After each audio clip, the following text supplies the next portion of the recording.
Professor Belfrost's computer science class is back!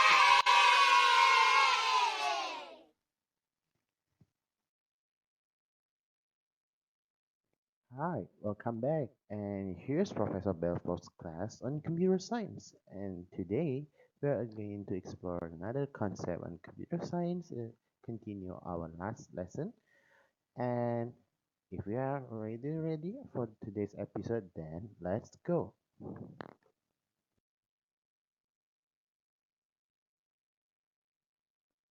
Okay, so I'm sorry, a little lag in the video. Yeah, now it has appeared. So elements of bus design must be the continuation of our explanation of the computer bus on a previous lesson. Okay, so here's the table that shows the key elements of the bus design. We have type, which are dedicated multiplexers, so method of arbitration, timing, bus width, and data transfer type. First, the bus types. Okay, so there are two generic types here: the dedicated and multiplex. So a dedicated bus lies permanently I'm sorry, assign either to one function or to a physical subset of computer components. Okay, so yeah, for example, is the use of separate dedicated address and data line, which is common on many bus, but it's not essential. Okay, because address and data information may be translated over the same set of lines using an address valid control line. Okay, and what we have this is that we do time multiplexing, or say, so the address is removed from the bus, and the same bus connections are used again for a subsequent read and write data transfer after a certain period of time. Okay, so you can save the line for multiple purposes. Okay, so we need a new few lines, and this can save space and also cost. And second is that we have our physical dedication, and it refers to the use of multiple buses, is each of which connect only a subset of modules. And the typical one is the use of I/O bus to interconnect all of I/O module, and bus is then connected to the main bus through some type of I/O adapter module. Okay, the advantage is the high throughput because there is less bus contention, but disadvantage is very clear is the increased size and the cost of the system. Now method of arbitration. Okay, so yeah, we know that in all system except for the simple system that more than one module may need to control the bus, and because only one unit at a time can successfully transfer over the bus, then we need some method of arbitration, and it can be roughly classified as being either centralized or distributed. With a centralized scheme, that a single hardware device referred to a bus controller or arbiter is responsible for allocating time on the bus, and the device may a separate module or part of processor. But for a distributed scheme, then there is no central controller, and each module contains access control logic, and the module act together to set the bus. Okay, with both matter, then the purpose is to designate one device, either the processor or I/O module, as the master. Timing. There are two types: synchronous timing and asynchronous timing. With synchronous timing, then the occurrence of the event in the bus is determined by the clock. Okay, so yeah, the bus include a clock line upon which a clock transmits a regular sequence of alternating ones and zeros of equal duration. This is called clock cycle or bus cycle, and defines a time slot as shown in the figure below. Okay, the second type is that for asynchronous timing, that the occurrence of one event on the bus follows and depends on the occurrence of a previous event. Okay, so here's the figure to show you how to do this in asynchronous. Okay, for read and write. So yeah, synchronous timing is simpler to implement and test, but it's less flexible than asynchronous timing. And because all devices are synchronous but are tied to a fixed clock rate, then the system cannot take advantage of advances in device performance. But for asynchronous timing, a mixture of slow and fast devices using older and newer technology can share a bus width. Okay, so the width of data bus is impact on a system performance. So the wider the data bus, it's very clear, the greater the number of bits can be transferred at one time. The width of address bus has an impact of system capacity. That the wider the address bus and the greater the range of locations that can be referenced. Okay, it's fairly clear. Now data transfer type. Okay, so all buses support both write message to slave and read slave to master transfers. Okay. For a write operation, there is typically a wait while the data are being passed from the slave to be input on the bus, and for either a read or write, there may also be a delay if it's necessary to go through arbitration to gain control of the bus for the remainder of the operations. And in case of dedicated address and data buses, the address, okay, oh, the previous one is for the multiplex address data bus, okay. The second one is for dedicated address data bus. Okay, so for here, a write operation, the master puts data onto the data bus as soon as the address has stabilized and the slave has had the opportunity to recognize its address. And for a write operation, the slave puts the data onto the data bus as soon as it has recognized its address and has patched the data. Also, there are several combination operations that some bus allow. The read modified write operation is simply a read followed immediately by write to the same address, and the address is only broadcast once at the beginning of the operation. Okay, you can see this is the picture explaining the previous concept. And right after write is an individual operation consisting of a write followed immediately by a read from the same address, and the operation may be performed for checking purposes. Now we'll discuss about PCI. What is PCI? PCI is Peripheral Component Interconnect, and it's a popular high bandwidth processor independent bus that can function as a mezzanine of peripheral bus. And compared with other common bus applications, that it can deliver better system performance for high-speed I/O systems. Okay, the current standard allows, maybe this has been outdated now. You need to check again. 64 data lines at 66 megahertz for transfer at 528 megabytes per second or 4.224 Gbps. Okay, so PCI is specifically designed to meet economically the I/O requirement of modern system. It requires a very few chips to implement and support other buses attached to the PCI bus. Okay, so yeah, figure 3.22OA, figure 3.22b. This is an example of PCI configuration. Okay, so a combined DRAM controller and a bridge to the PCI bus provides tight coupling with the processor and ability to deliver data at high speeds. And the bridge acts as a data buffer so that the speed of the PCI bus may differ from that of the processor I/O capability. And a multiprocessor system is shown in the B figure. That one or more PCI configuration may be connected by bridges to the processor system bus, and the system bus support only the processor cache units, memory, and the PCI bridges. Now let's see the bus structure.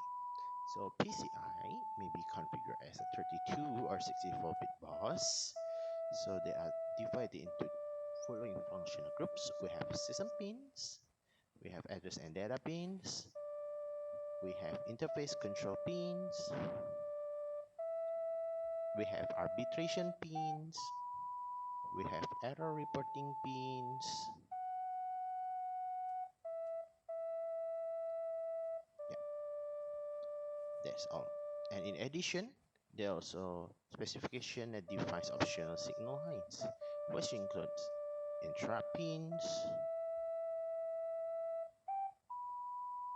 cache support pins, 64-bit bus extension pins, JTAG boundary scan pins. Yeah, that's all. And now we'll explain about PCI commands. So yeah, there are some commands like interrupt knowledge, special cycle, IO read write, memory read, read line read multiple write, write and invalidate, configuration read, configuration write, and dual access cycle. This is all the commands of PCI. And here is the explanation. So interrupt knowledge is a read command intended for device that functions as interrupt controller on the PCI bus. Special cycle is used by initiator to broadcast a message to one or more targets. I have write and write comma. I use to transfer data between initiator and the IO controller. Then the memory read write command used to specify the transfer of a burst of data occupying one or more clock cycle. Then yeah, actually there are more. Dual address cycle is used for initiator to indicate that it is using 64-bit address. Now data transfer. So every data transfers on the PCI bus is actually a single transaction consisting of one address space and one or more data phases. Okay, so the following, yeah, maybe this is very specific. I will just skip it. Now let's see arbitration for PCI. So PCI makes use of a centralized asynchronous arbitration scheme in which each master has a unit request and grant signal. And the signal lines are attached to a central arbiter, and a simple request grant handshake is used to grant access to the bus. So a PCI master must arbitrate for each transaction that it wishes to perform, where a single transaction consists of an address phase followed by one or more contiguous data phase. Okay.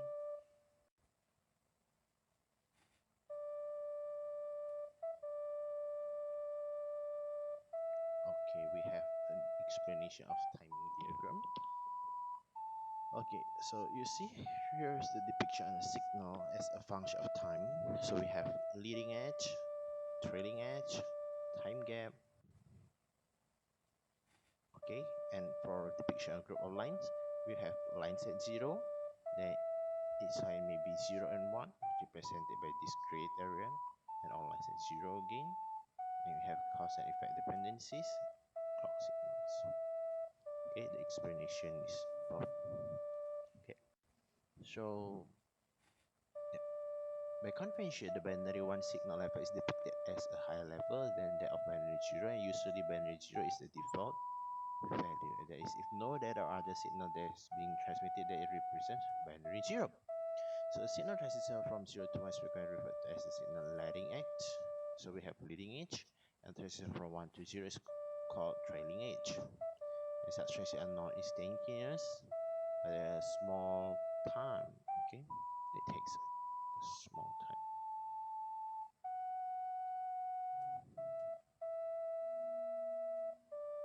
Yeah. Now we'll take a look little about operating system. So we are actually now on new chapter, which is operating system, and this is just a short discussion on operating system. We will not go in depth to explain every operating system that exists in the world, okay, such as Windows, Linux, Unix, Mac OS, Android. Yeah, there are more actually, right? Red Hat and something like that. So actually, yeah, we'll just go.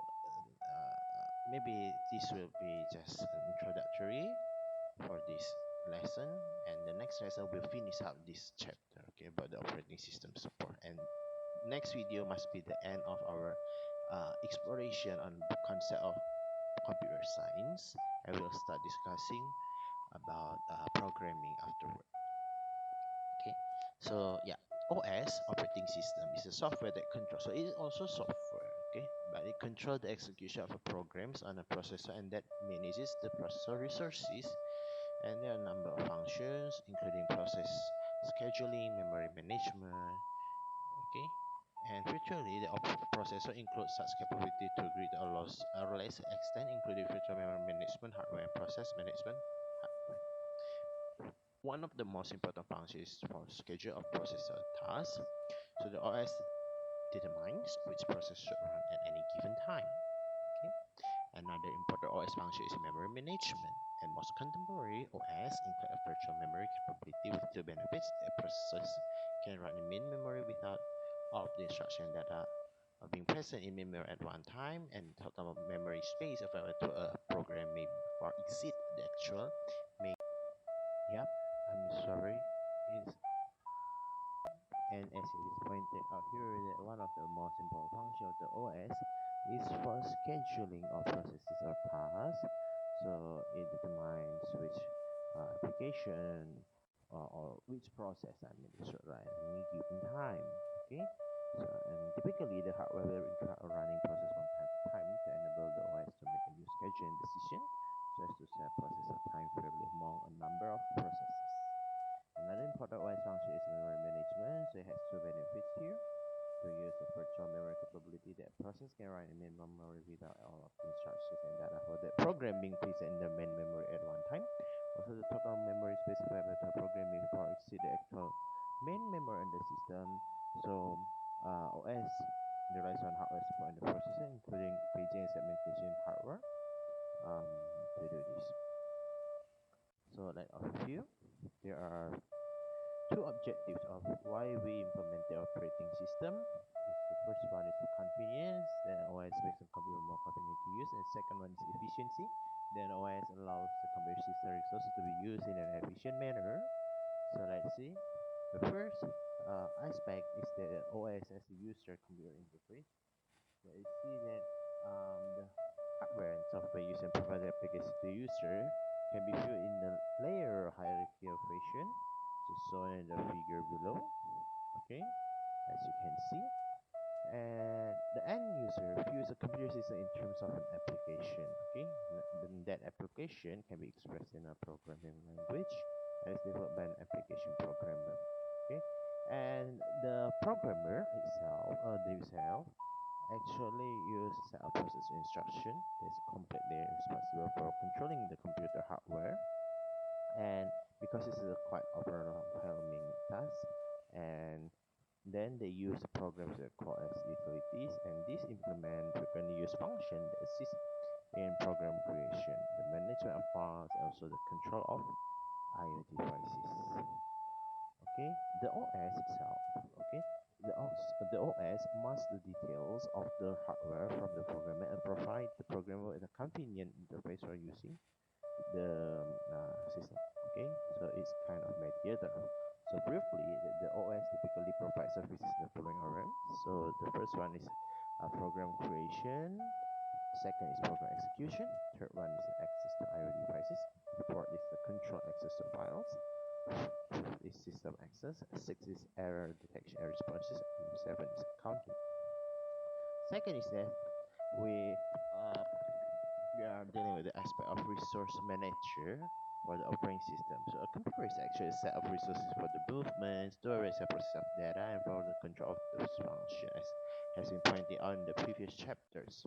So actually, the important function of OS here is that it is responsible to manage these resources.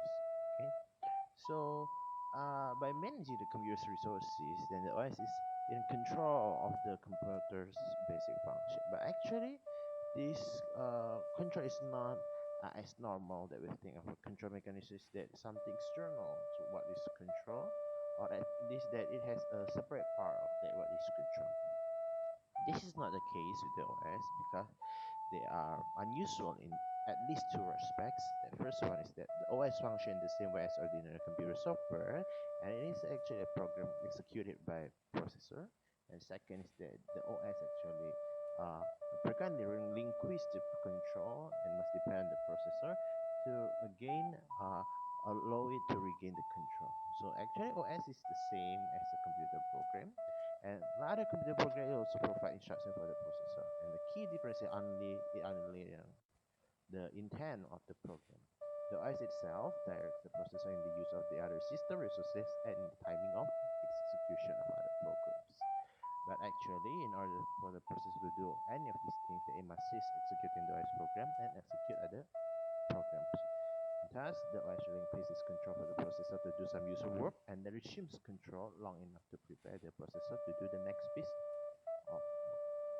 And that is why we have thing that's called